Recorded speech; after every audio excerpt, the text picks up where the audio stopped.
Welcome, everybody. My name is Mina Jane, and I am the director of the Ashland Public Library. So pleased to be here to talk with Jeremy d'Entremont. I was sort of in the middle there, d'Entremont. Excellent. About haunted lighthouses of New England. And I see we have people here from all over the place. And I'm just going to talk for a minute or so just to introduce the program and Jeremy, and then I will hand it right over to him. So first of all, I want to thank the Friends of the Ashland Library for supporting all of our programs. I also want to thank Jeremy because he allowed us to partner with some other libraries in the area to, because he knows and I know that when libraries work together, we make magic. And this is the month for magic. So I would also like to welcome patrons from Medway, Stowe, Maynard, and Wayland to this program. And of course, our Ashlanders. We couldn't do this without either. So you can put questions in the Q&A and use the chat for any chatter or tech issues. I'll be paying attention to that, but we will be taking questions at the end of Jeremy's presentation. Also, Jeremy is going to be talking for a little bit more than an hour. So this program is actually going to go to about 8:30. So, gear up for it, get a drink, do what you need to do. But we're going to be here for a good solid amount of time and learn all about those haunted lighthouses. And I have to say, I don't think there could be a better speaker on this topic. Jeremy is the president and historian of the American Lighthouse Foundation. He's the historian for the U.S. Lighthouse Society and author of more than 20 books and hundreds of articles about lighthouses and maritime history. So really, we are so lucky to have you, Jeremy. Thank you so much for being here. Thank you so much, Mina. Thank you so much for having me tonight. And hi to everybody. I see a few familiar names in the attendees list here. So thank you guys. Thank you to my friends for being here. And thank you to everybody who's taking part in this tonight. So I'm going to jump right into screen sharing. Just before I do that, I'll just mention that I've been doing Lighthouse stuff for almost 40 years now. And I kind of turned it from a hobby into a living more than 20 years ago. And for me, I started photographing lighthouses, fell in love with them back in the 80s, and gradually learned how fascinating the human history is of lighthouses. So that's the thing I've mainly talked about and written about over the years, is the stories of lighthouse keepers and their families and so forth. But certainly the subject of haunted lighthouses is another popular aspect of lighthouses. And obviously that's what we're going to talk about tonight. It is the time of year for that. So let me go into screen sharing here. And you should all be seeing my screen. I'm going to have this fill up the screen. Hopefully that's working for everybody. So let me just do a little bit more of an introduction here before I get into some specific stories of haunted lighthouses. And I also want to say that I have a little bit of a cold, so I may occasionally need to cough or clear my throat. I will try to mute my mic before I do that each time. But if I suddenly cough or sneeze or anything, I hope you'll bear with me. But anyway, Jeremy, can I interrupt you for 1 second? Absolutely. I don't know about other people, but I can see your Zoom menu up at the top of your screen, as well as a little blackout thing right below it. Yeah, that I think I can do this. Hide floating meeting controls. Is that better now? It is, but we're still seeing that black bar. But keep going and let's see what happens. Let me try closing this. Is that gone now? Yes, it's gone. Yeah.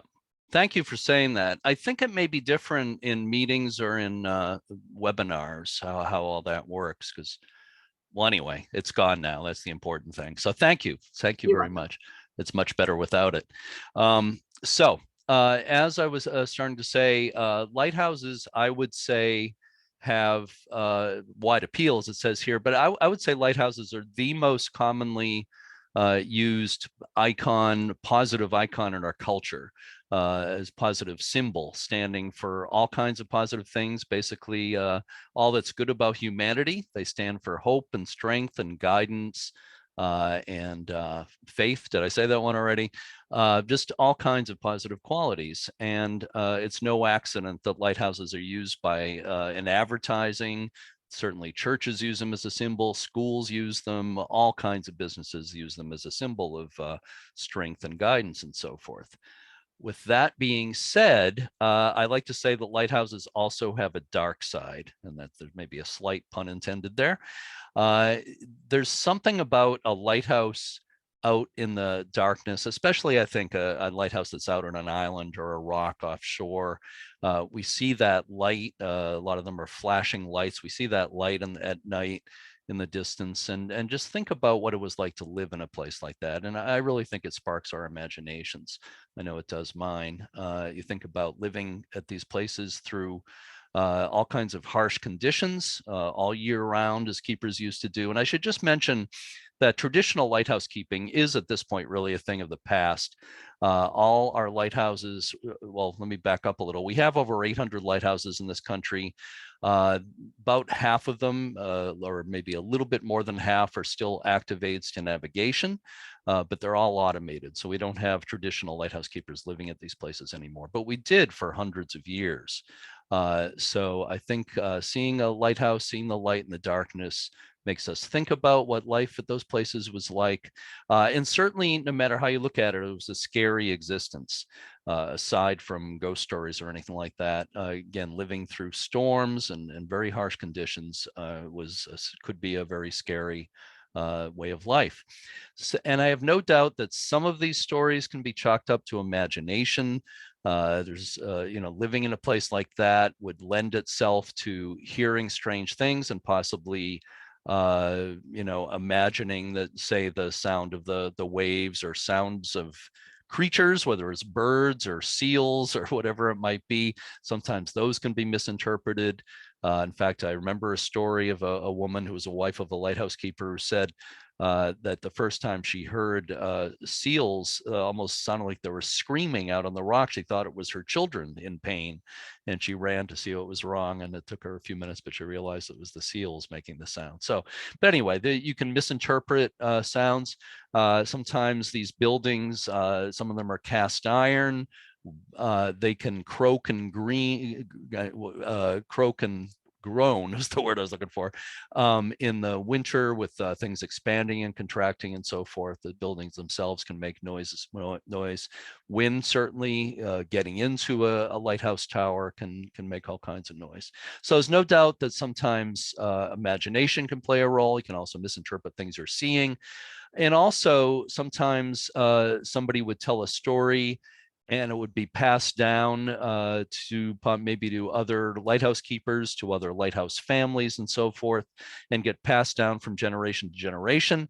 And you know how that goes when stories get passed around. The story 10 people later, the story is not necessarily what you started with. Things get exaggerated.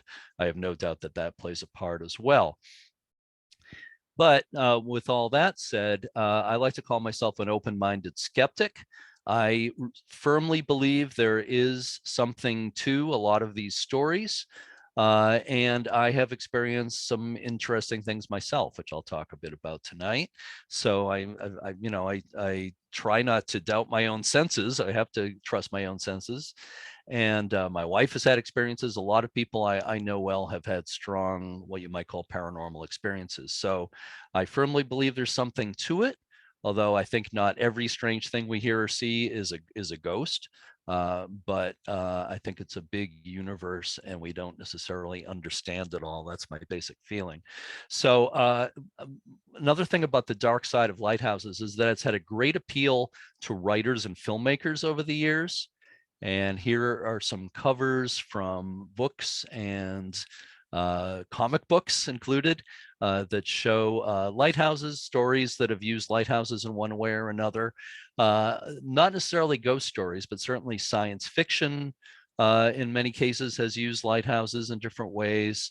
And all kinds of horror stories, books and movies and so forth have used lighthouses. On the upper left, you see the Classics Illustrated version of The Foghorn by Ray Bradbury. That was a story that Ray Bradbury was a great science fiction writer. The story The Foghorn was adapted into the movie The Beast from 20,000 Fathoms. And there's a great scene in the movie where the sea monster destroys a lighthouse. I love that scene. It's really nicely done, although, not pleasant for the keepers in the movie. But Stephen King, who of course is our best-selling horror writer in history, his book, The Storm of the Century, that's on the upper right here, had a lighthouse playing kind of a major role in it, and the TV mini-series of that as well. So lighthouses have been used by so many horror and science fiction writers, excuse me, including Edgar Allan Poe, who is probably regarded as our greatest, maybe along with Stephen King, our greatest horror writer in history, in American history. And it's not that well known, but Poe was actually writing a story about a lighthouse keeper when he died. I believe Poe was 40 when he died. And they found in his notebook fragmentary notes for a story about a lighthouse keeper. I don't believe he gave it a title, but the basic idea was that he was writing about a man on the coast of England who wanted solitude, wanted to get away from the world, and took a job as a lighthouse keeper. But as time was going on, strange things were happening. He was seeing strange things, hearing voices and so forth.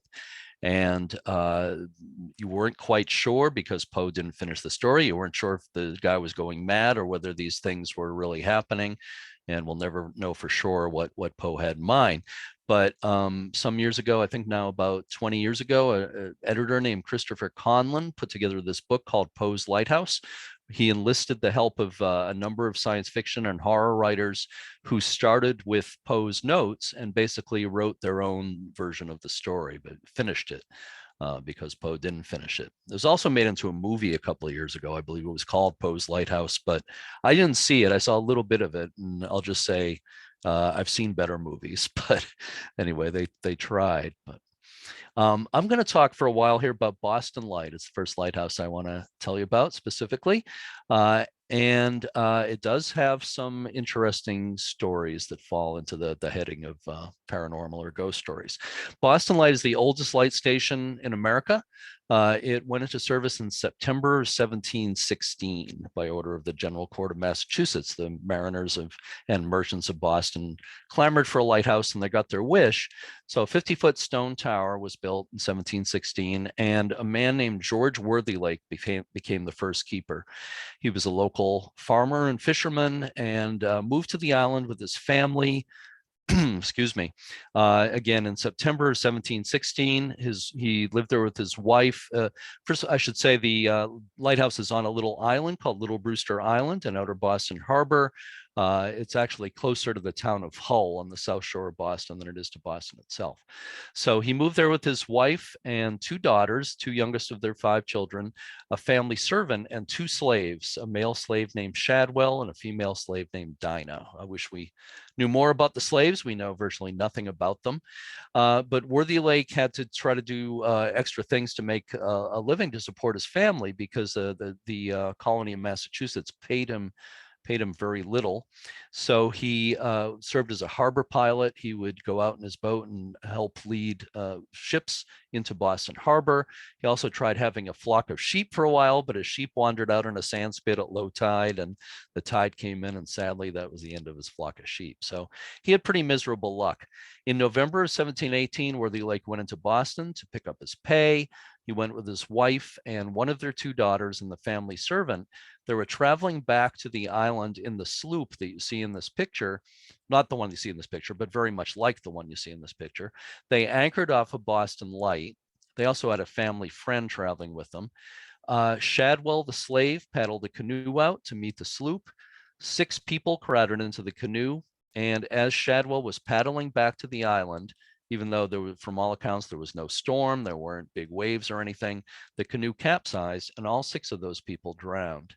And this, to this day, I believe from my research, is tied as the worst lighthouse tragedy in American history in terms of loss of life. There was a tsunami that killed 6 Coast Guard keepers at Scotch Cap Lighthouse in Alaska in the 1940s. But right at the start of our lighthouse history, this is one of our worst lighthouse tragedies. This is the triple gravestone of George, Ann, and Ruth Worthylake. It is in the Cops Hill Burying Ground in Boston's North End. A few interesting side notes. One is that Cotton Mather, the famous minister, preached a sermon about this. Benjamin Franklin, 12 years old, at the time in Boston, wrote a poem about it, sold copies of his poem, The Lighthouse Tragedy, on the streets of Boston. Also, the second keeper who went out to replace George Worthylake, his name was Robert Saunders. He also drowned a few days after taking the job, and people wondered if the island was cursed. But in any case, I'll throw in one positive footnote to this, is that the stonecutter who carved this gravestone, the young man, subsequently married the Worthylake's surviving daughter. So something good came out of it. But let me jump ahead more than a couple of hundred years to the mid 1900s. There was a woman named Maisie Anderson who was married to a Coast Guard lightkeeper. Now, lighthouse keepers in this country were civilian employees of the federal government up until 1939, when the Coast Guard took over management of lighthouses. So this guy, Russell Anderson, not in this picture is actually older than that, but Russell Anderson became the Coast Guard keeper in the late 1940s. And his wife was Maisie Anderson, who was actually the daughter of a lighthouse keeper in Maine. She grew up at lighthouses. Much later, she wrote an article for Yankee magazine about her life at lighthouses. And she said that when they came to Boston Light, she said that on numerous occasions when she was trying to sleep at night, she would hear what sounded like a girl sobbing outside. She said it sounded like a young girl sobbing. And she said that on more than one occasion, she also heard this girl's voice saying, "Shadwell, Shadwell." And Maisie Anderson had no idea what that might mean, but she could not figure out where this voice was coming from. There was no little girl on the island, and there was no explanation that she could figure out why she was hearing this. Years later, she was doing research on the history of Boston Light, and she discovered that the slave who was paddling the canoe, who died along with the Worthylakes, was named Shadwell. So she remembered that when she heard this little girl crying, she was shouting out, "Shadwell, Shadwell." So Maisie Anderson decided that she must have heard sort of a replay of the incident when the six of them drowned, and that she was hearing the little girl crying out for help from Shadwell the slave. At least that's the conclusion she came to. She also said that I think it may have been just on one occasion, she swore that she heard what she described as a maniacal male voice, a man's voice coming from inside the boathouse on the island, laughing. And I'm not sure if there are any actual words he was saying, but she said it sounded absolutely maniacal. She never figured that one out either. So jumping ahead to the late 1980s, I got involved with giving tours at Boston Light at that time. I was living in Winthrop, Mass, and I got to know this guy very well, Dennis Dever, who was the Coast Guard's officer in charge at that time. And I interviewed him at the top of the lighthouse in the summer of '89. And I'm going to play you a brief clip from that interview. I'm not sure if you're actually going to see the video move. You're going to hear his voice, I know that, but sometimes in Zoom, video clips don't play quite right. So if you don't see him moving at all in the image, I hope you can at least hear the audio. It's a nice environment in the evening when the wind's howling, the snow's flying, and the sea's roaring against the rocks outside your window, just to sit there in the living room, maybe read Edgar Allan Poe book or something like that. That's what I enjoy doing. Dennis loved being a lighthouse keeper, and he loved a good storm out there. Also loved a good ghost story, and he told me a few interesting things. He's actually one of a few Coast Guard keepers who told me some of these stories. Dennis said that when he would be working in the boathouse that you see in this picture, excuse me, he would have a radio on. He would have it on a rock station while he was working. And he said that suddenly the radio would change, the station would change itself, and it would change to a classical station. He would change it back to the rock station. It would go back. He would have this running battle with the radio. At least that's what he told me. He also said that one time he was in the keeper's house, and the window over the sink, the kitchen sink in the keeper's house, looks right out at the lighthouse tower. And he said I think he was washing the dishes or something. He's looking out at the lighthouse, and he said he saw a man standing in the top of the tower. and he knew that the only other guy on the island was the Coast Guard assistant who was in the next room, James McClurkin, who I also knew pretty well. He checked, and James was right there. So Dennis went running over to the lighthouse to see who was up on the lighthouse tower on the top in the lantern room by the lens. And he ran up the stairs, and when he got up to the top, there was nobody there. And he told me even he was running over to the lighthouse, he could see somebody standing out there, and he said it looked like somebody in an old-fashioned lighthouse keeper's uniform. So that was pretty interesting. James McClurkin, who was an assistant to Dennis Dever, also told me he had weird experiences, and some of the other Coast Guard keepers around that era did also. One thing they said was that things would sort of rearrange themselves, or their tools would disappear mysteriously. And a couple of them told me when weird stuff would happen out there, they blamed it on old George, meaning George Worthylake, that first keeper. Jumping to more recent history, this woman, Sally Snowman, became the keeper of Boston Light about 18 or 19 years ago now. She is the only official lighthouse keeper in the United States who's still employed by the federal government today. She is an employee of the Coast Guard, but she's a civilian. She's the first woman keeper in the history of Boston Light.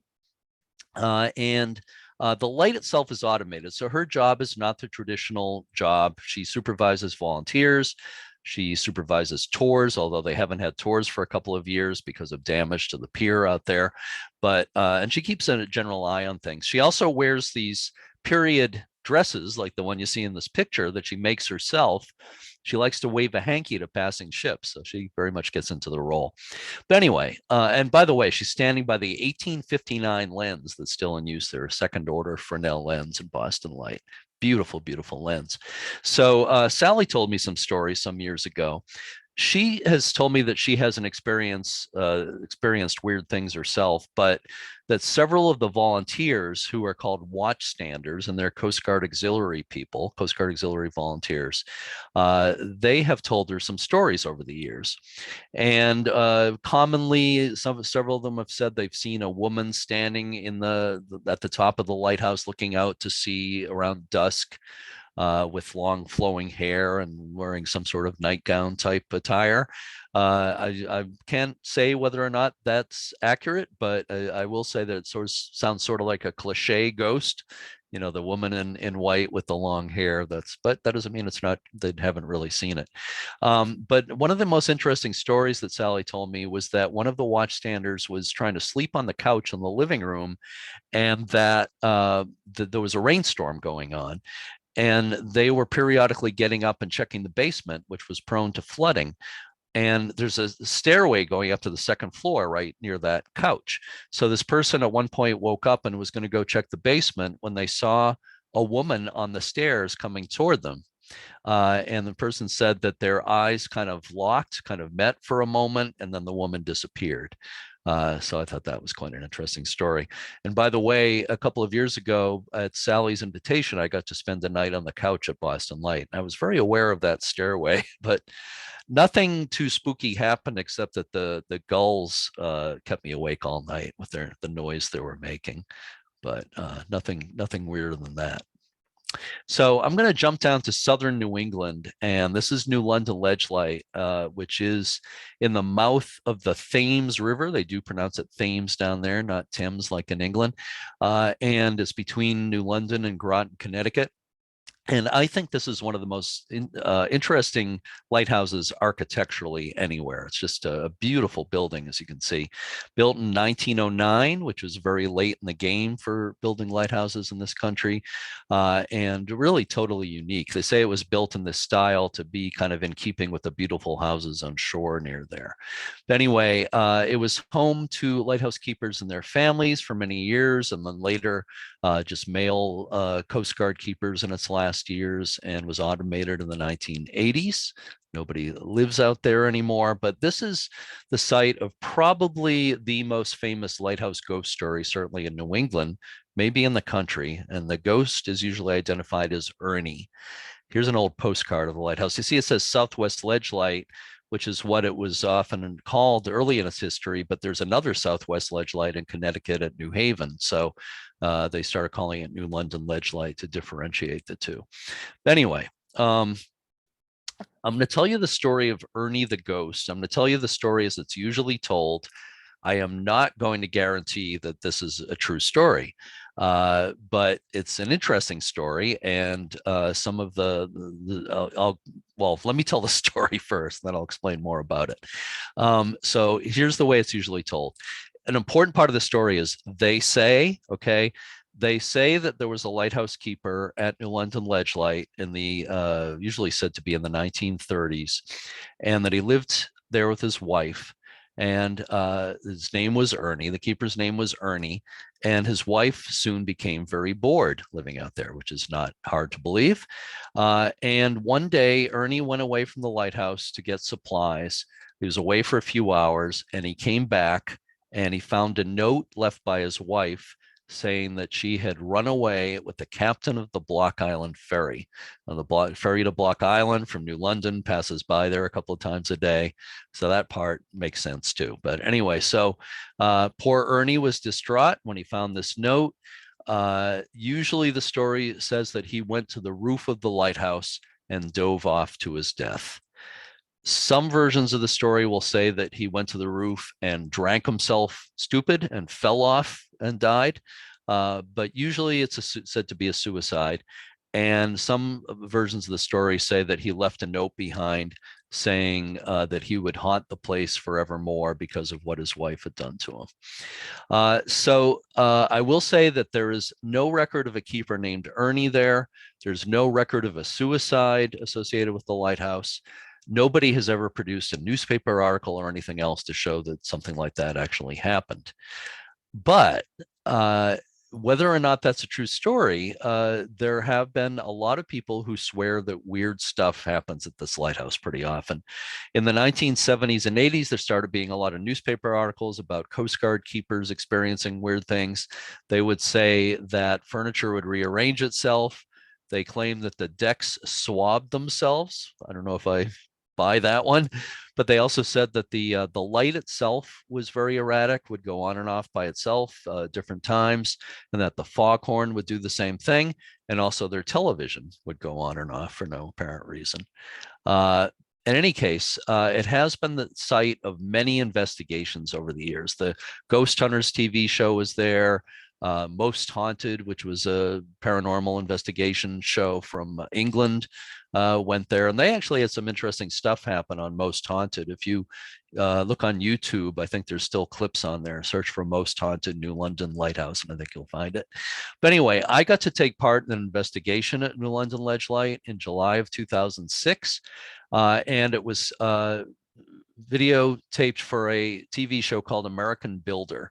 American Builder was produced by Comcast, and it used to be on every day. It was sort of a This Old House kind of show about home improvement. But this particular time, they were doing a Halloween special about this haunted lighthouse. So a TV crew came out with us, and along with the TV crew was a group called New England Ghost Project. So in the picture on the left, the man who's almost got his back to us on the right with the tan baseball cap is Ron Kolek. You're going to see other pictures of him in my presentation, but he is the founder of New England Ghost Project and the lead investigator. He lives in Drake, Mass. The woman with her back to us and the curly blonde hair and the blue jacket is Maureen Wood. She's in the right with her hands on the Ouija board sitting on the floor there. Maureen is a psychic medium, or sometimes called a trance medium, who works a lot with Ron. She and Ron have co-written 2 books, Ghost Chronicles 1 and 2, about their experiences. And I'm going to tell you a lot more about Maureen in a minute. The woman on the left with the long hair is Karen Mossy, who at this time was the EVP expert of New England Ghost Project, and I'll explain what that means in a few minutes. The guy with the baseball cap on, the maroon baseball cap, was named Jimmy, and I can't remember his last name, but he was one of the hosts of American Builder, and he came out with us, and he was extremely skeptical, at least at the start of the night, maybe not so much at the end. But anyway, early in the night, they tried sitting around on the floor with a Ouija board, as you can see there on the right. The group does not normally use a Ouija board as part of their investigations, but Ron thought it would be a good visual thing for the TV show and something that a few people could take part in. He doesn't believe that they're evil like some people do. He thinks it's just another tool you can use. So anyway, they were trying the Ouija board. It didn't really amount to that much. So then they just this group of I think it was 6 people at the time was sitting on the floor holding hands, and just Maureen was concentrating. And she is a trance medium, which means she sometimes starts speaking as if she's somebody else. And the idea is that spirits speak through her. Now, you can believe it or not, but I've seen Maureen in action a few times, and she comes up with absolutely amazing stuff. So as they're sitting around on the floor holding hands, Maureen suddenly started speaking in a deep voice. And she said, she turned to Ron and she said, "You lie." And he said, "Well, what are you talking about?" She said it, I think, 2 or 3 times. "You lie." And she was holding Ron's hand on one side, and Jimmy from American Builder is holding his hand on the other side. Jimmy said later that she was squeezing his hand so tight that it really hurt his hand. And as you can see, he's a big, strong guy. So anyway, after a little bit of that, she said that she kind of came out of it. She says it was somebody else's here. And then she started again speaking as if she was somebody different, but she almost immediately looked like she was in pain. She put her hands on her head and she started going, "Oh, my head."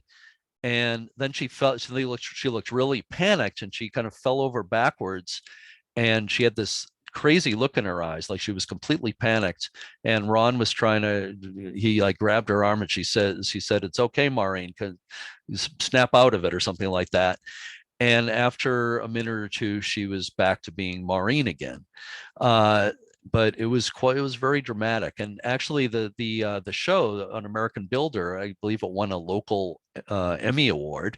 And it is, I think you can find it on DVD. I don't think it's available anywhere online, and I'm not really supposed to show clips. But anyway, the interesting thing is that based on that experience that Maureen had, where she said that she felt like it was somebody who fell off the lighthouse and landed on his head. That's why she was holding her head.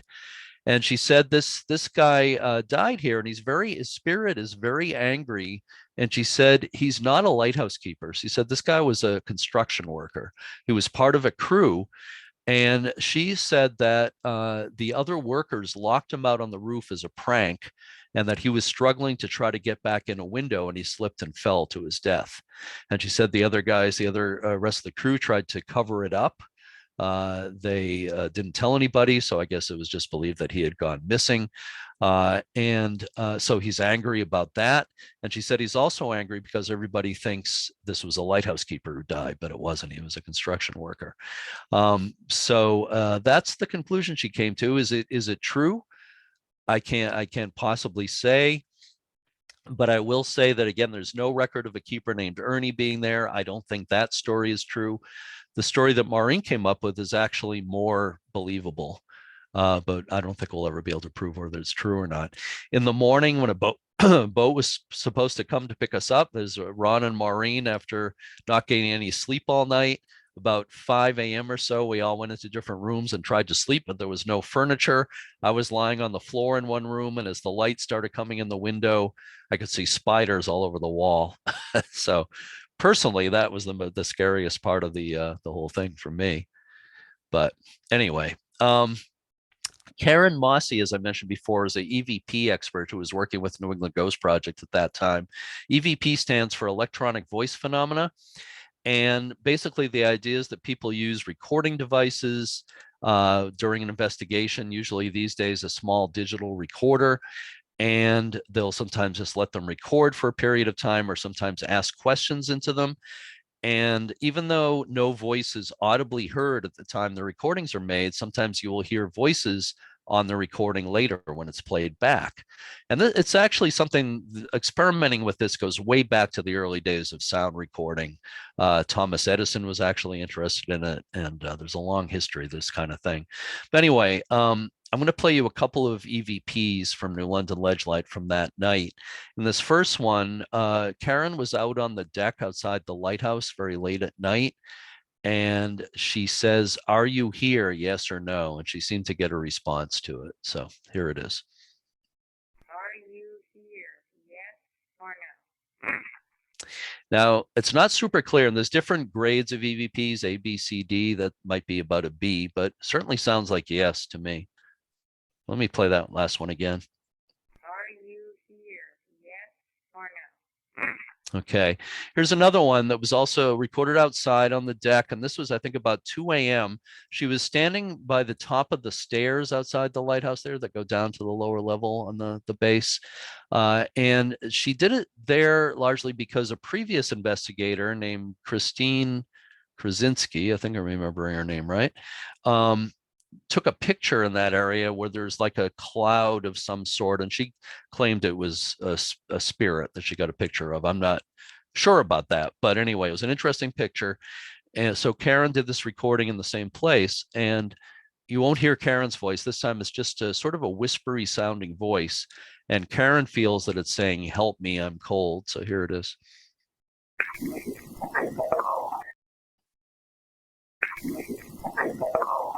I think the "I'm cold" part is especially clear. Now, EVPs are subject to interpretation. People sometimes hear different things. If it's a Class A EVP, then everybody hears the same thing. But if it's below that, then people hear different things. But it really does sound like "Help me, I'm cold" to me. Some people say that there was a sailboat wreck near the lighthouse in its early days, and that some people died.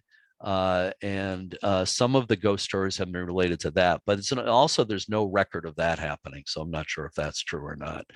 But why somebody is saying "Help me, I'm cold," I don't know here. And there's Ernie.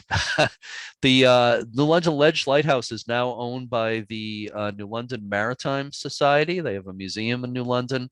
And this is from a few years ago. I'm not sure if this guy's still there, but I think they would position him sometimes. So if you're going by there in a boat, you would see Ernie looking out at you. So that's pretty cool. You can see the U.S. Light. Actually, I think they had a specially made hat. I think that stands for New London Ledge. Usually that would say U.S. Lighthouse Service on it, the old hat. But let me go back for a second. You see the K on his lapels, that stands for keeper, of course. So you know that he was the principal keeper of that lighthouse. Whoops. So next I want to talk about Owl's Head Light. I'm jumping up to Mid-Coast, Maine here. And this has been called the most haunted lighthouse in America.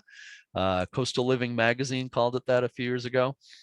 There's a lot of places that would vie for that title. But anyway, it's obviously a very beautiful place. And I think it's especially beautiful from the water. I took this from a boat, but it's beautiful on land too. It's a short little brick lighthouse on a very high bluff. So the light is 100 feet above the water. The station was established in 1825. The tower was rebuilt in 1852. But it's just a really attractive place. It is now the headquarters of the American Lighthouse Foundation, by the way. My friend Bob Trapani, the executive director of the foundation, has his office in the keeper's house there. So here's an aerial picture showing how there's the walkway going from the house, stairs and a walkway from the house to the tower. And on the right is one of the keepers of the past there from Owl's Head. His name was George Woodward. He was there in the 1940s, and that was an official Coast Guard publicity picture. The light was still kerosene fueled at that time, and he's trimming the wick and the kerosene lamp there. But I'm not saying that George Woodward haunts the place, but I will say that a lot of the stories of this place seem to point to the idea of a keeper of the past still hanging around there. And that's often the case in a lot of these stories. The idea of a lighthouse keeper who died many years ago still haunting a place is one of the most common lighthouse ghost stories that you'll hear. And to me, it's not that big a stretch to think that a lighthouse keeper, in some cases, these keepers were at one place for 20, 30, 40 years. They were tremendously devoted to keeping that light no matter what, from sunset to sunrise, to keeping, a lot of them had fog horns or fog bells that had to be going when it was foggy. They were completely devoted to running that as well. And, you know, they had a great emotional attachment to these places. And it's not that big a stretch for me to believe that they might still be attached to it after death. That's at least my idea about it. So in 1988, I visited Owl's Head Light I don't think it was my first time, but it was one of my first times. And I interviewed Malcolm or Mac Rouse. So the picture, he was the last Coast Guard keeper there. The picture on the left, the guy in the dark pants and khaki shirt is Mac Rouse, the last Coast Guard keeper there. And the other guy, believe it or not, is me. How many years ago is that? 34 years ago, something like that. But anyway, it seems like it was yesterday. I interviewed Mac Rouse with my VHS camcorder. And in the course of the interview, he said, I don't think I brought the subject up. I don't think I had heard anything about this before, but he said, you know, the place is haunted, right?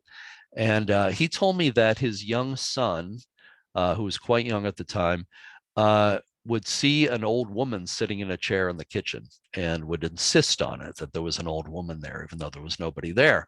Malcolm's wife also had sightings. I don't remember specifically what she said, but Mac and some of the other Coast Guard keepers over the years said that sometimes when there'd be snow on the ground, or even if there'd be like a heavy dew on the ground, that they would go out early in the morning and they would see footprints going up the walkway, and then the walkway leads to a steep stairway that goes up to the lighthouse.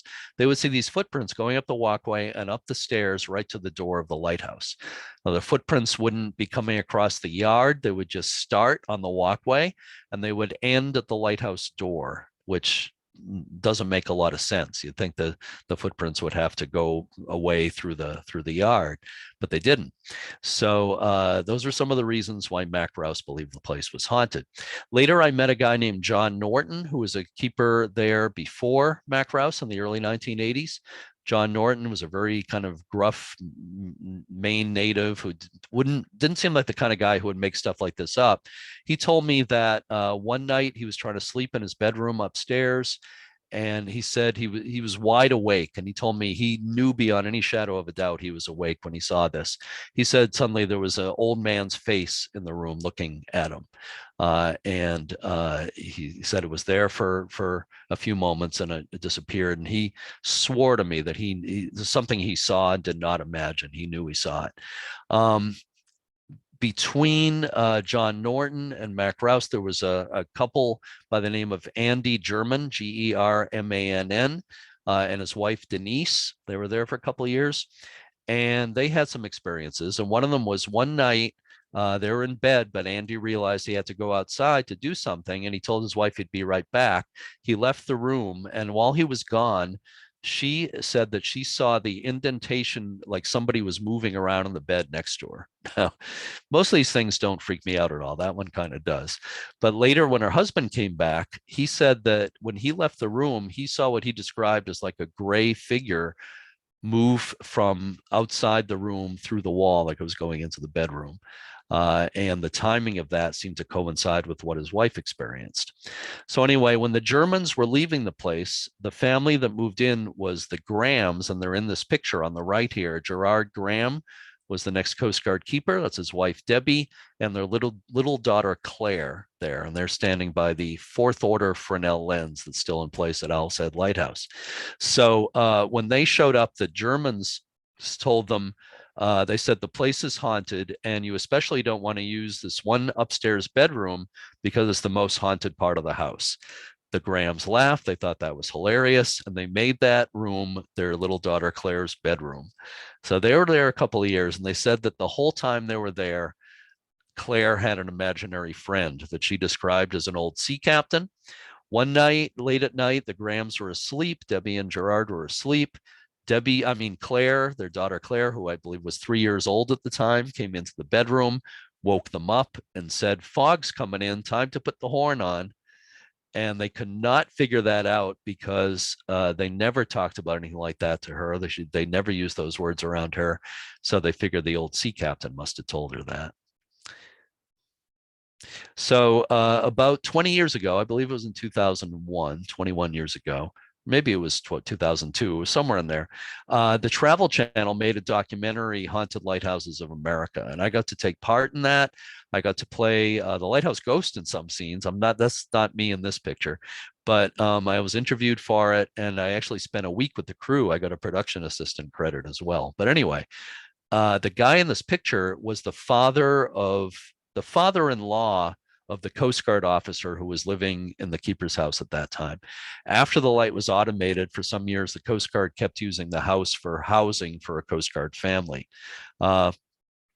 The woman who was the daughter of this man told me, while this Travel Channel show was being shot, she told me that she felt really strongly the place was haunted. She said sometimes on the on the second floor, they would see what they described as swirling lights at night that seemed to have no origin from anywhere.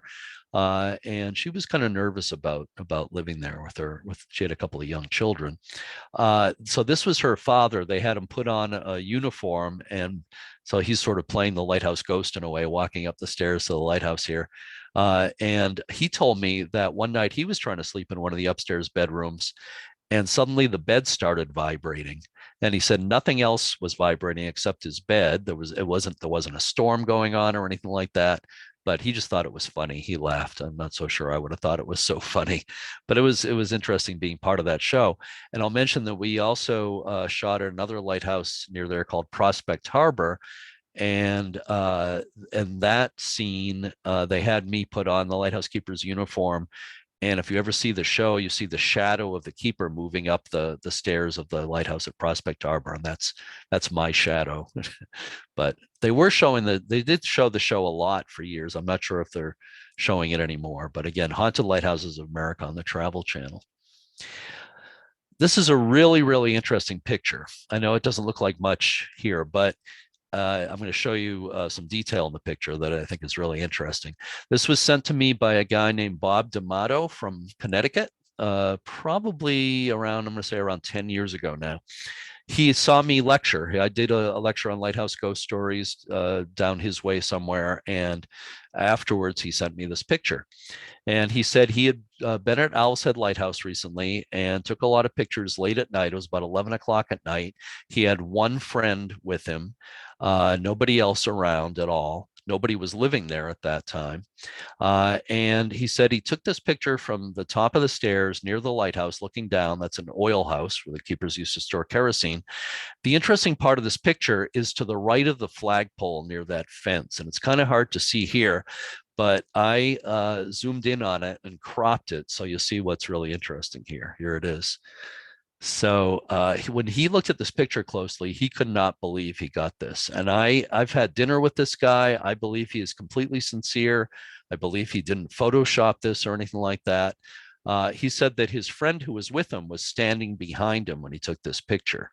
It was an exposure that lasted a few seconds. You could see in the previous picture that the flag is blurred. That shows it's kind of a long exposure.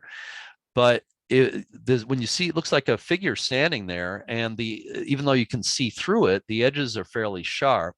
If there was somebody there, when you take an exposure for a few seconds, the edges are going to be more blurred than that. But it really looks like the figure of a person standing there. I'm thinking a man, although it's really hard to say for sure. Looks like somebody with pants on.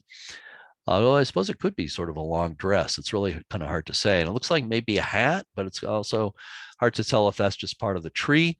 But in any case, it certainly looks like a figure standing there. And to me, it's one of the most interesting pictures of this type that I've ever seen taken near a lighthouse. And I have no natural explanation for it. Very interesting. So I'm going to move on to Seguin Light, which is a little farther south at the mouth of the Kennebec River in Maine, near the town of Georgetown. If you go to Popham Beach near there and look out from the beach in the distance, you can see this lighthouse there. Seguin Light is one of the oldest light stations, goes back to 1797. Or was it 8? It was 7 or 8, and rebuilt in 1857. But it's on a very high island, so the light is actually about 200 feet above the water. And it's got a beautiful, very large first order Fresnel lens, the most powerful kind of lens that they made. Here's a picture showing how high it is above the water. And this has another one of the most famous lighthouse ghost stories of them all. And this is another one of those stories that starts with "they say." Let me show you an old postcard of it. This is from the early 1900s. They say that in the mid 1800s, a keeper was living there with his wife. And once again, just like New London Ledge, they say that the keeper's wife became very bored.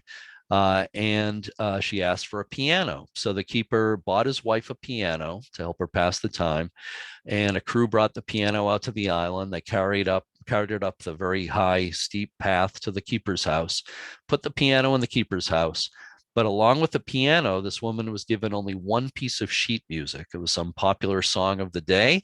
She quickly learned how to play that, but because it was all she had, she would play that one song over and over and over and over until it drove her husband insane.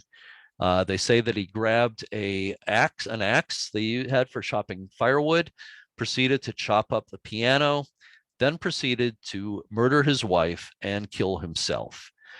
And they say that ever since then, if you are out on the island on a quiet day or night and listen really carefully, you're probably going to hear that piano music, this soft, pretty song playing over and over again. So they say. Now, this is similar to New London Ledge Light in the sense that there's no record of that story ever happening. You will read in some books will tell you the story like it's fact, and some of them will even give names of the keeper and his wife. They'll name the song and so forth. But the names that are given are not names of actual people that were there. So I think it's just embellishment. There's no evidence that that story ever happened. But, whoops, I'm jumping the gun here. But there are many people who swear that they've heard that music on the island. There's also reports of other strange things like a man coughing where there's actually nobody there inside the tower, or footsteps in the tower and so forth. So there's a lot of other things, but the most common thing is people hear this piano music. About probably close to 15 years ago now, I was on a Coast Guard boat all day visiting some lighthouses in Maine. I was one of several people who were looking at these places with the idea that they were going to be transferred to new owners from the Coast Guard. So I was representing the American Lighthouse Foundation visiting these places. And one of the people on the boat was a woman from the General Services Administration, Boston. And in the course of talking, we were out on this boat for like 8 hours. She told me that a week before she had been on Seguin Island. She had never been there before. She had never heard the ghost story, the piano story. But she said as she was walking around by herself, nobody else in sight, she heard soft piano music coming through the breeze. I know that she told somebody else who wrote about this that to her the music sounded like a memory, which is a very interesting way to describe music. She went to the caretaker at the keeper's house. She described what she had heard. She said, that was really pretty. Who was playing the piano? And the guy said, well, there's no piano here. There was no music. So you must have heard the ghost. And she absolutely swore to me that she knew she had heard it. You know, sometimes they say that lobstermen passing by in boats will hear the music drifting from the island. An interesting thing is that some people say that the murder-suicide actually happened, but that it happened on another island near there, somewhere in that vicinity. So I really can't say for sure, but it's possible that the story has some basis in fact, that there might be a grain of truth there, but I don't believe it ever happened at Seguin, but it's a very famous story. So I want to talk a bit about Goat Island Light and Kennebunkport. Just checking the time here. Let's see, we're getting towards 8 o'clock. I had a couple more lighthouses I want to tell you about. Goat Island is in the Cape Porpoise village, which is part of Kennebunkport. The harbor there at Goat Island has a lot of lobster boats. It's a busy little harbor, so they put a lighthouse there first in the 1830s and rebuilt later as this little short brick lighthouse attached to the keeper's house by a covered walkway. And here's an early 1900s postcard of it. Beautiful area there. And the guy on the upper left here is Scott Dombrowski, and I've known him for more than 25 years.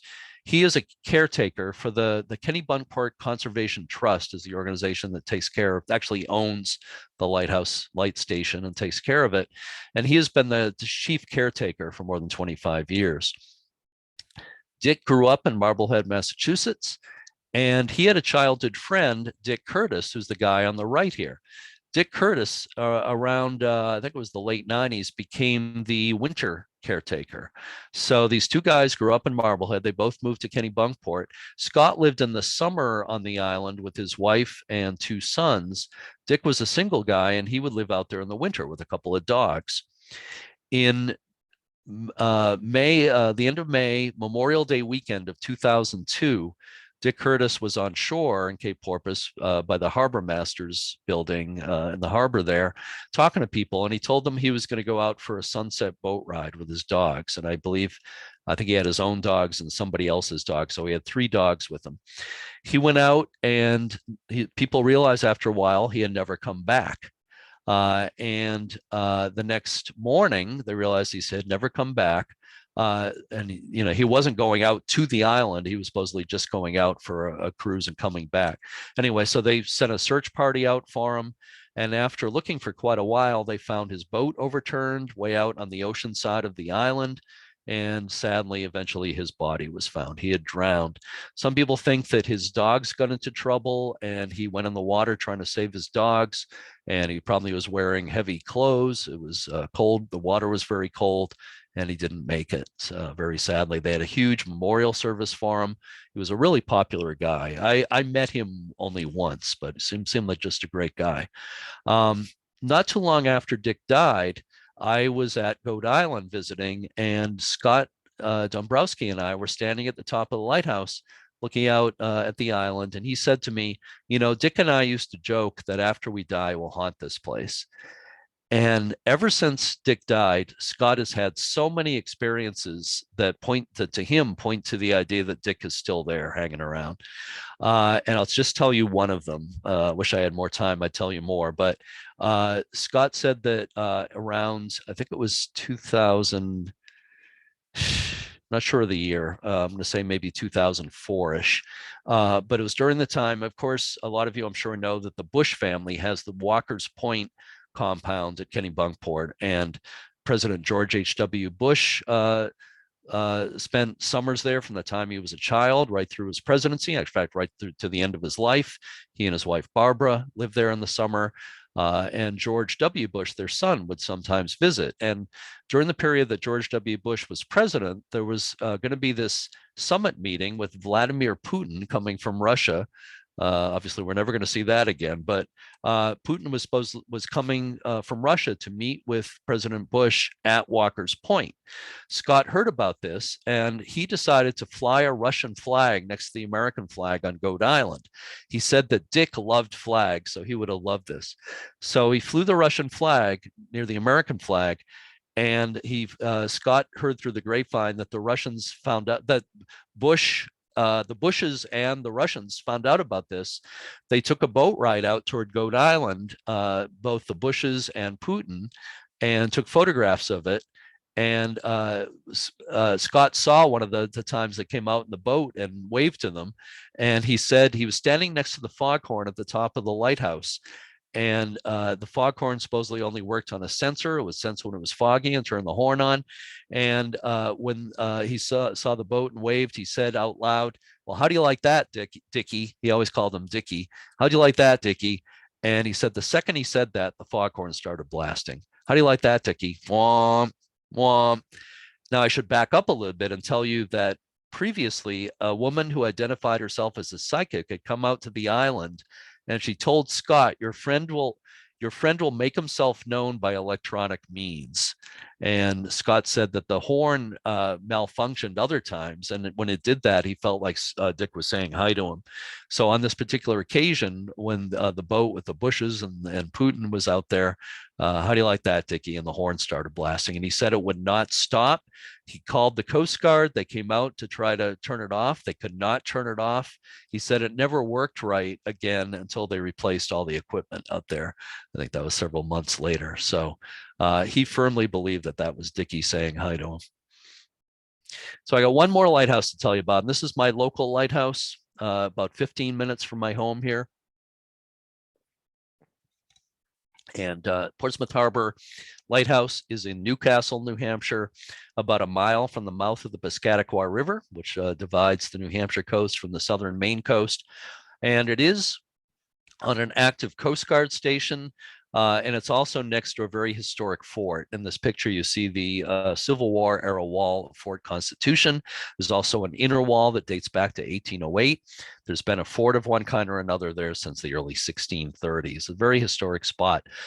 The first Portsmouth Harbor Lighthouse was the first lighthouse north of Boston in the American colonies, established in 1771. It's been rebuilt twice. The cast iron tower you see here is from 1878. And you see the keeper's house on the other side of the fort wall there. That is used by the Coast Guard for offices. Nobody's lived there since the late 1940s. But anyway, I've been involved with this lighthouse for more than 20 years. I founded Friends of Portsmouth Harbor Lighthouses, which takes care of it. It's a chapter of the American Lighthouse Foundation. We take care of the tower and the walkway and the little brick oil house you see by the walkway there. I want to tell you a little bit about the history, and then I'm going to tie it into some interesting stories I want to tell you. This guy, Joshua Card, was the longest serving keeper at Portsmouth Harbor Light. He was there from 1874 to 1909. He was a local man who had gone to sea at the age of 12 and was a fisherman for years, eventually became a lighthouse keeper. First at Boone Island, which is like 7 miles off the coast of southern Maine, a pretty brutal place to live. And then he became keeper at the much quieter Portsmouth Harbor Lighthouse in 1874. And he was keeper until he was 86 years old. He was actually the oldest lighthouse keeper in the country. When he was 86, he had a stroke, and because of his poor health, he had to retire. I'm sure he didn't want to, but he retired at 86. They say that he loved to show people around his lighthouse. He knew all the history of the area and everything. He doesn't have the most friendly expression in this picture, but from all accounts, he was a great guy. People loved him. He's wearing the lighthouse service uniform in this picture, and it's kind of hard to see, but on the lapels, you see the letter K on the jacket. I pointed it out before on that picture of Ernie, at New London Ledge Light, the K on the jacket, which stood for keeper. But they say if Joshua Card was showing people around, if they asked him what the K stood for, he'd always tell them, why, captain, of course. He would tell them it stood for captain. I think he was a wise guy, and I think he also liked to be called captain. It was a sign of respect, and lighthouse keepers were often called captain. So I'm telling you that for a reason. I'm going to refer back to it in a couple of minutes. But I also want to tell you about Connie Small, or Elson and Connie Small. Elson Small came to Portsmouth Harbor as the keeper in 1946. He was a civilian keeper, and then when the Coast Guard took over lighthouses, he joined the Coast Guard, retired as a Coast Guardsman. And so in these pictures, he's wearing the Coast Guard uniform. He was with his wife, Connie. He and Connie were married around 1920. They were at lighthouses for 26 years before they came to Portsmouth Harbor. Portsmouth Harbor was the first place they lived that wasn't on an island. They were thrilled to be able to drive to their home, also thrilled to have electricity for the first time. Connie went on at the age of 85 to write a classic book called The Lighthouse Keeper's Wife, which I very highly recommend. One of the best books ever written about living at lighthouses. And I was lucky enough to know Connie late in her life. And that picture on the right, that is me on the right, and Joanne Yeton and Paul Conlon, 2 of our volunteers for Friends of Portsmouth Harbor Lighthouses. We gave Connie a certificate as our honorary chairperson. We called her our guiding light. And she was just a cheerful, wonderful person, loved knowing that people cared about lighthouses. And I felt very lucky to know her. She passed away at 103 in 2005. She's 102 in this picture. So she had an amazing life, and I was privileged to know her. I'm going to refer back to her in a minute here, but I want to tell you that when I started the group, the Friends group in 2001, I right away, because it's on a Coast Guard station, I started hearing stories from the Coast Guard of weird things happening there. Of course, I was only there during the day and they were there at night. And it's not a rule that these things have to happen at night, but most often they do. People sometimes say the world is quieter at night, so you tend to notice things more. But anyway, Coast Guard told me that they would sometimes see a woman walking along the wall at night, and then they would go out to check and nobody was there. One guy swore that he saw a man standing in front of the keeper's house around midnight, walked towards him, started to say, "What are you doing?" and then disappeared. There have been reports of a man in uniform standing in front of the fort who appears and disappears.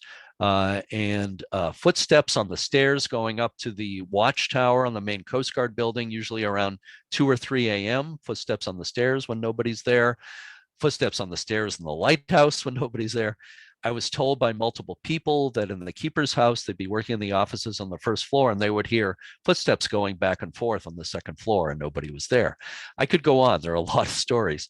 So these stories were kind of mounting, and we decided in 2005 to call in New England Ghost Project to do an investigation. This is before the New London Ledge investigation. So this is when I first met Ron and Maureen and Karen here. So this picture was taken August 2005, the night of that investigation, in the watch room at the top of the stairs in Portsmouth Harbor Light. Maureen Wood is using a pendulum there. That's a form of dowsing. She'll ask yes or no questions using the pendulum, and that's a common tool for a lot of these groups, or psychics like Maureen will often use that. So a number of interesting things happened that night. Karen Mossy, the EVP expert, got some really interesting EVPs, electronic voice phenomena, that night. I'm going to play you one here.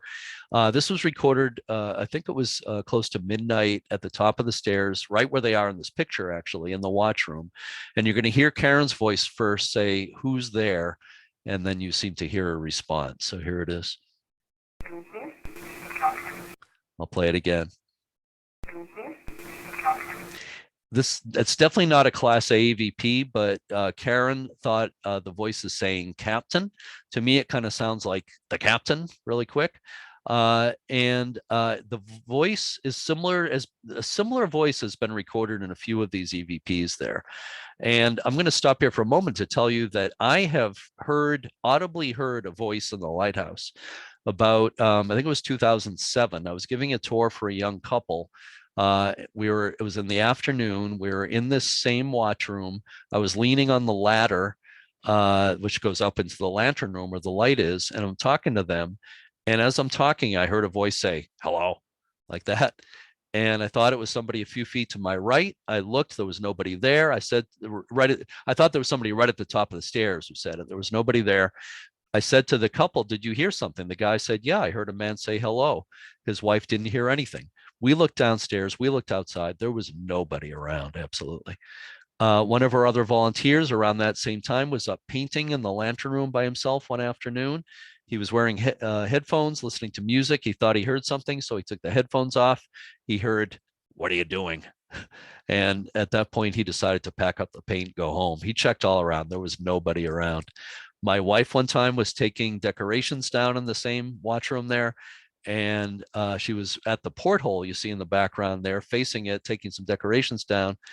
And she heard a voice, like she said, it was like a man was right behind her, and she couldn't make out what he said. It was like really fast. And she's like spun around and said, "May I help you?" or something like that. And nobody was there. And she looked around, there was nobody around. So is there some other explanation? Maybe, but I can't figure out what it is. And there are people who swear they've seen a figure standing out in front of the lighthouse without knowing anything about the place. And two different people a year apart from each other described perfectly Joshua Card, what he looked like. And later when they saw pictures of him, they said, "Oh, that's who I saw." Anyway, back to the investigation. So this EVP, Karen felt it's the voice is saying "captain," and that's why I told you about Joshua Card liking, he liked to be called captain. Is this him? I don't know. But again, we hear a similar voice in a lot of these cases. I'll play that last one quickly 2 more times here. Okay, that's enough of that one. This one was recorded on a different night later on by New England Ghost Project, and you're going to hear Ron Kulik he's on the deck at the top of the lighthouse, and I believe it was about 2 a.m. when this was recorded. So he's outside at the top of the lighthouse. You're going to hear him first say, "Do you like us being here?" "Do you like us being here?" To me, that clearly sounds like yes. I've had people say that they thought it sounded like no. It sounds like yes to me. "Do you like us being here?"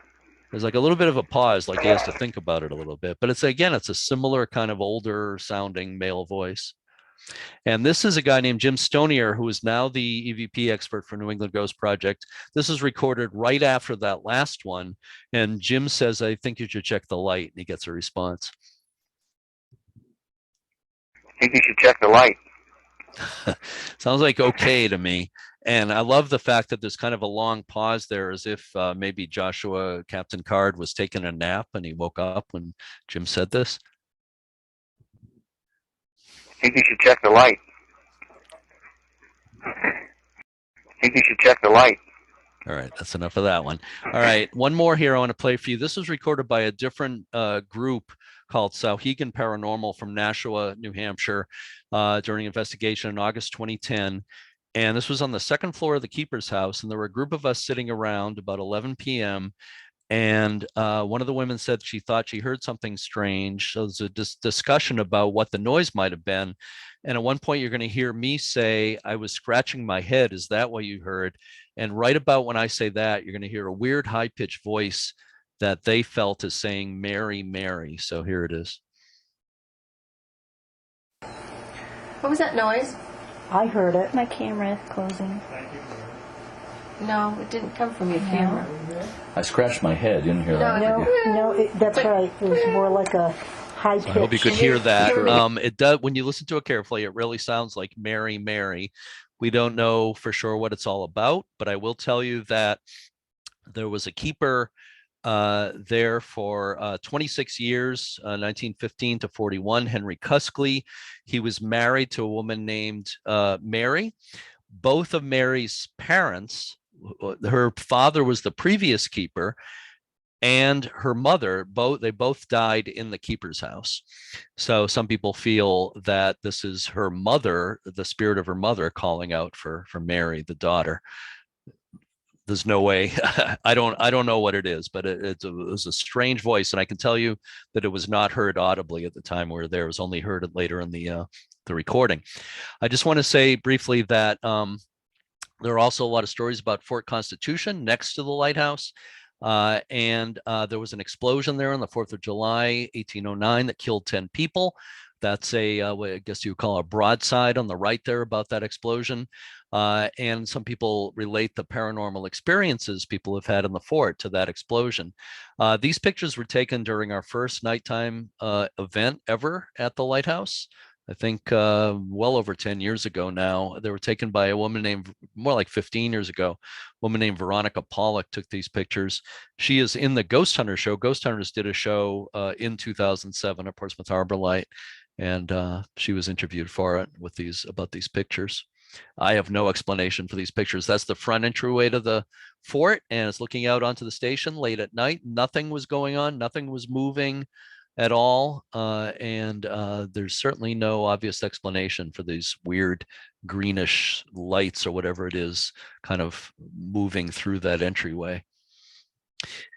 And this picture was taken during an investigation by Seguin Paranormal in August 2011. And they're out in the middle of the fort late at night. And the woman standing in the middle there said that she felt something on the back of her neck. And a second after she took that, one of the other people in the group took this picture. And this is what this person got. It looks like some sort of light blob there behind her head. And it sort of looks like something is reaching out for that against her neck. And this is seconds after she said she felt something on the back of her neck. And feeling things on the back of people's necks is something that's happened many times in that fort, I'll tell you that. One time I was giving a talk during a paranormal conference, and a researcher from England said, keep that picture up for a minute. And he got up and he looked at it really closely, and he said, that's a moth. He said a moth flew in front of the camera when the picture was taken. And my reaction was, well, maybe. But if that's the case, if an insect flew in front of the lens when this picture was taken, right at that moment, right after she said something's touching the back of my neck, that is almost more of a miracle than some kind of paranormal occurrence. It's just either way, it's kind of amazing. So I got one more quick story I want to tell you at the end here. I talked about Connie Small earlier, the wife of the last official keeper of Portsmouth Harbor Light, Elson Small, and she wrote the book, The Lighthouse Keeper's Wife, when she was 85. Again, she died at 103 in February of 2005. 6 months later, we had New England Ghost Project come and do the first ever investigation at the lighthouse. About 12:30 a.m., we were up on the second floor of the keeper's house, and excuse me, we're in like a little kitchen area, but a bunch of people crowded into a small area. And Maureen Wood was doing her psychic medium thing. And at one point she was saying there's an old woman here. I think it's a wife of a keeper, but she said it's kind of a weak presence. And she said, oh, she's gone, but no, somebody else is here. And right after she said that, she started speaking as if she was somebody else. She started speaking in like a halting older voice. And I should mention that Maureen knew nothing about the place before she came. She never wanted to know anything about the place. Ron swore he didn't tell her anything about it. Didn't know any of us, had never met any of us before, didn't know anything about Connie. So anyway, Maureen appeared to go into a trance, and she said, I want to thank you. I want to thank someone. And Ron was standing next to her, and he said, oh, is it me? And she said, no. And he said, oh, well, be that way. He said, is it Jeremy? And she said, yes. And she said, I want to thank you for the gift. And I'm standing maybe 10 feet away. There are a few people between me and her, and gave me the weirdest feeling, because to me, it really felt like Connie was there.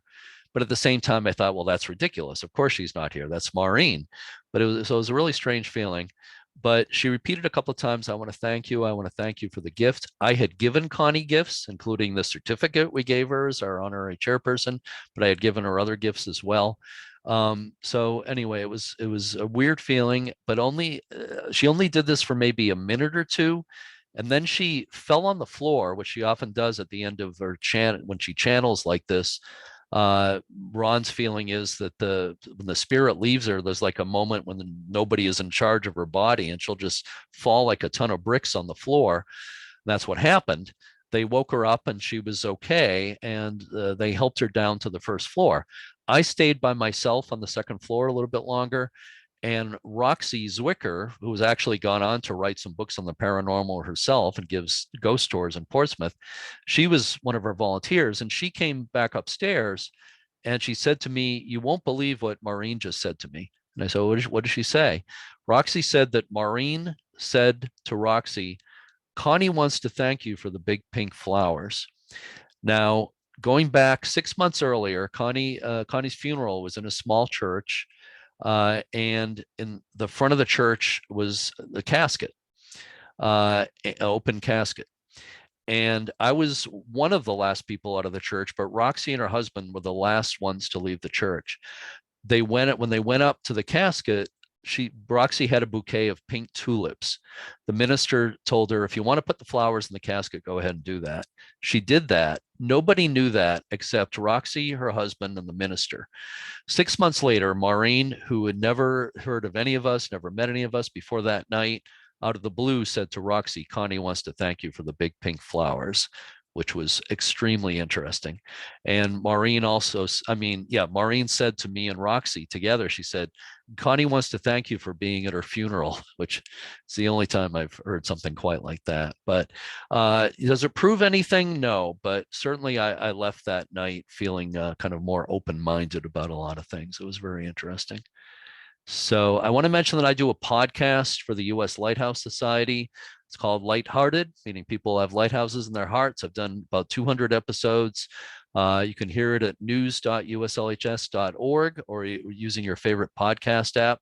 And I have done some shows that relate to ghost stories. In fact, the one that's going to be posted this coming Sunday is an interview with a woman who's written a book about haunted lighthouses and other places on the New Jersey shore.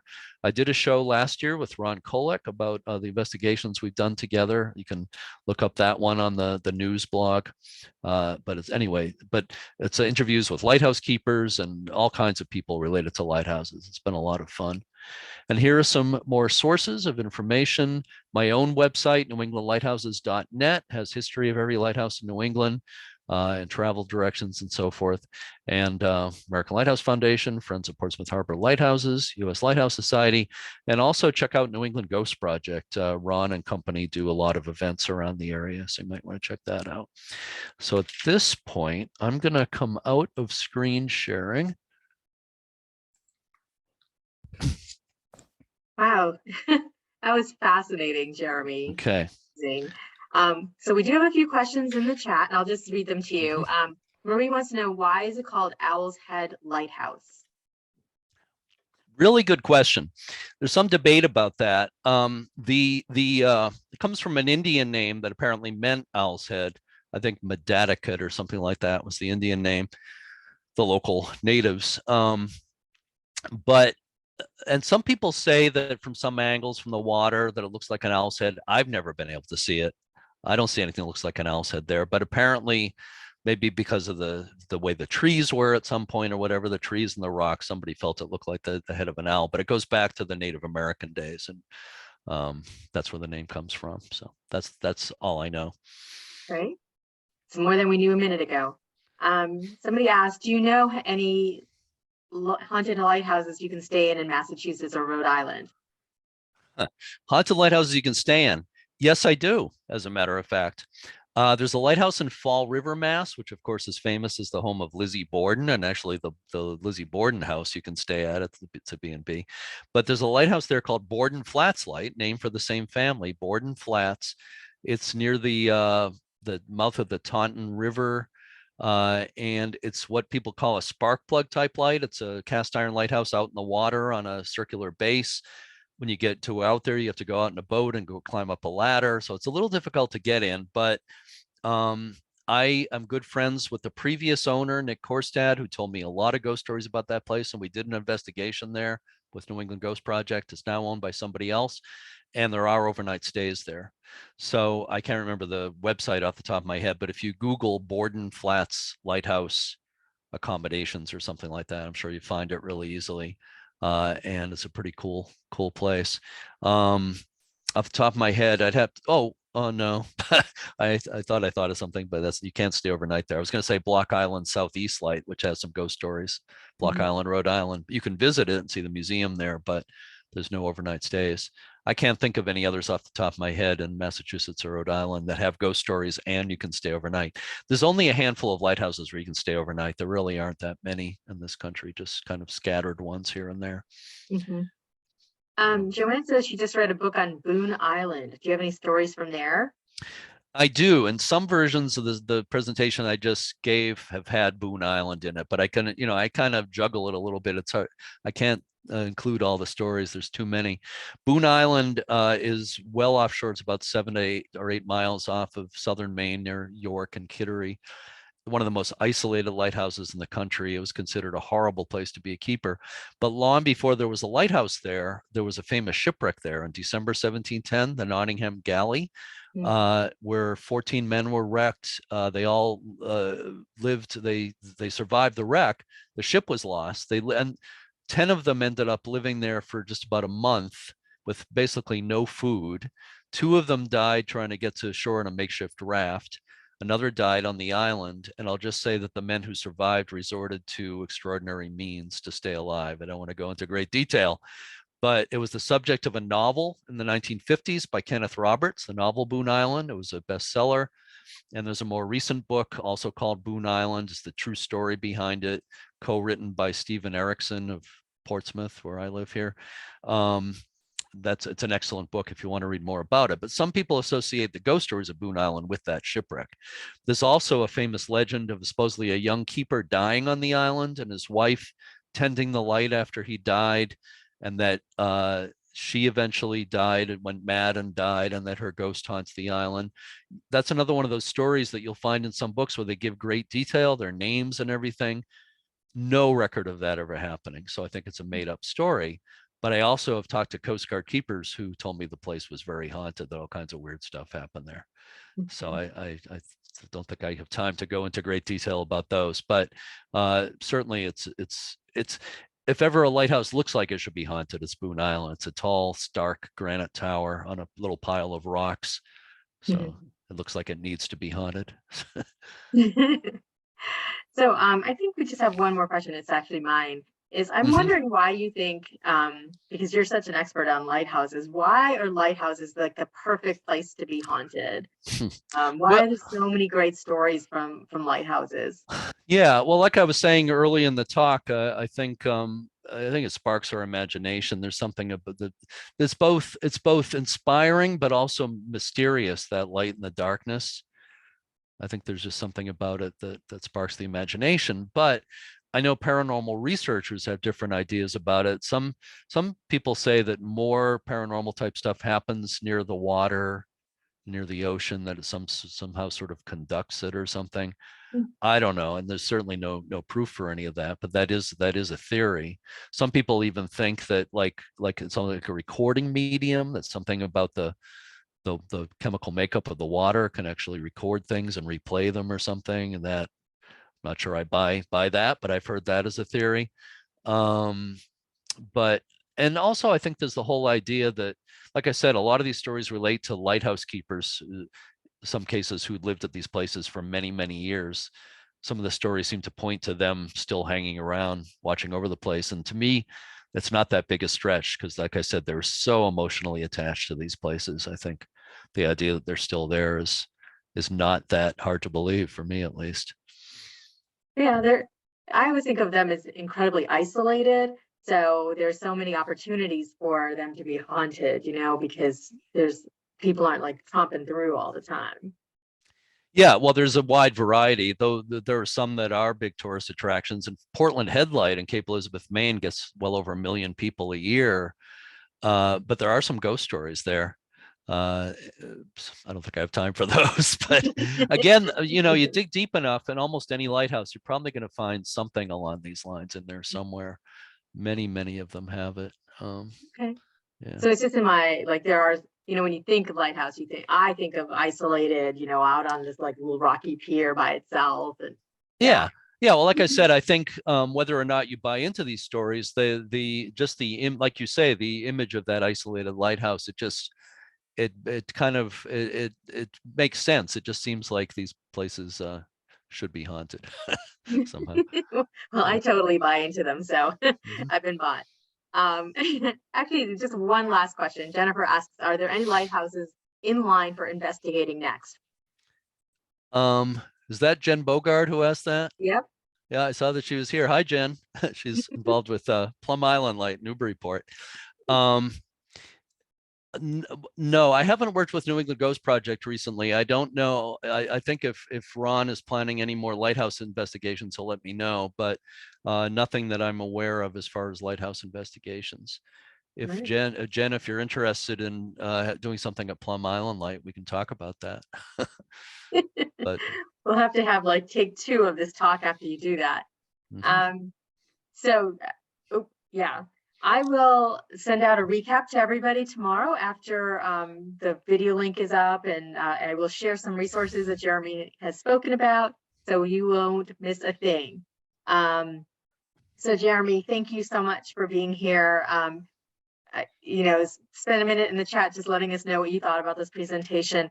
I really feel like this is a perfect talk for October, but just in general, because lighthouses are such an iconic part of our lives that have such history to them. So thank you so much for teaching us about lighthouses and their spooky stories. You're very welcome. Thank you again so much for having me. Thank you, everybody, for being here. Yep. Thank you, everybody, for coming out tonight. And I hope you all have a spooky October. And if you see one of those, hear one of those ghosts, see one of them at any lighthouse, please let me know. I will go there as well. Me have too. A wonderful night, everybody. Yes, exactly. We'll tell us both. Good night, everyone. Oops, I lost my mouse.